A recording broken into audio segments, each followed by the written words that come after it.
So you use the collective there. You said we. So correct me if I'm wrong. You've been working with the entomologist. It's James, isn't it? Yeah, James McGill. Yeah, we have. Who's if ever anything happened that's changed the way we think about stuff and made a massive difference, it's meeting James. He is just the amazingly mad and most wonderful entomologist. I mean, just fantastic. And he just opened everything up. So we were I was bluffing my way through saying, oh yeah, I'm sure this is all good for biodiversity. You know, we've done this. I'm sure I've seen more bugs. And I didn't really know, of course. This is the thing. I didn't really know.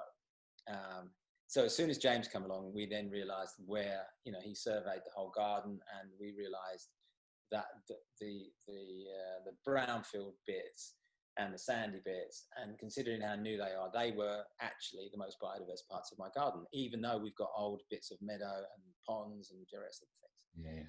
So that was a kind of, it was what we thought, but we weren't sure. And the other wonderful thing about working with entomologists, and this is something I think from a landscape architect or a designer's point of view, if you get hold of an entomologist, you can start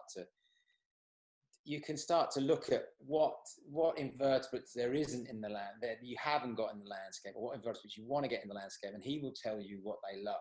And then it's your job then, James leaves it with me. He tells me what they like, and then we think how we can bring that structure or landscape into the garden. And then James comes back to see if we've been any good at it. And that's a fascinating process. And if you can get that, if you can start pushing up the levels of your invertebrates in your landscape, everything else pretty much follows on from that. So all your glamorous stuff kind of comes in on the back of invertebrates.